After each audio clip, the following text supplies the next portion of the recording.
ఆ బియ్యంతో చేసిన అన్నం తింటే జీర్ణక్రియ పూర్తిగా దెబ్బతింటుంది. ఇంకా క్యాన్సర్ సమస్యలు కూడా వచ్చే అవకాశం ఉందని నిపుణులు చెబుతున్నారు. కాబట్టి కొనుగోలు చేసేటప్పుడు ఒకటికి రెండు సార్లు చెక్ చేసుకోండి.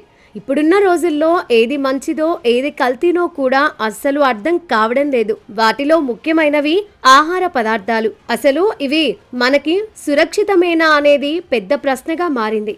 తెలుగు రాష్ట్రాల్లో బియ్యం మనుషులను భయపెడుతోంది.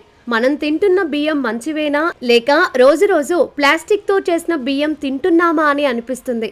ఇప్పుడు మార్కెట్లో వస్తున్న బియ్యం ఉడికిన తర్వాత బాల్స్ లాగా అవుతుంది. కాబట్టి మనం బియ్యం వండుకునేటప్పుడు ఈ టెస్ట్ తప్పక చేసుకోవాలి. మీరు బియ్యం కడిగేటప్పుడు పౌడర్ ఎక్కువగా కనబడితే ఆ బియ్యం విషంతో సమానం. వాటిని అస్సలు తినకండి. ఇంకా అన్నం ఉడికేటప్పుడు ప్లాస్టిక్ వాసన వస్తుంది. ఈ బియ్యం ప్లాస్టిక్ అని గుర్తించండి. నిజమైన బియ్యం నుంచి వాసన వస్తాయి. అయితే ఈ ప్లాస్టిక్ బియ్యం నార్మల్ గానే తెల్లగా ఉంటాయి. కాకపోతే అవి పాలిమర్లతో తయారవుతాయని కొందరు చెబుతున్నారు.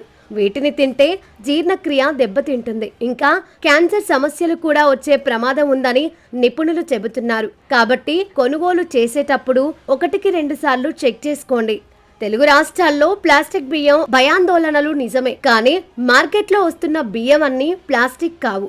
బియ్యం కడిగేటప్పుడు తెల్లటి పొడి ఎక్కువగా రావడం, అన్నం బాల్స్ లాగా అవ్వడం, వాసన రావడం వంటివి కల్తీకి సంకేతాలు.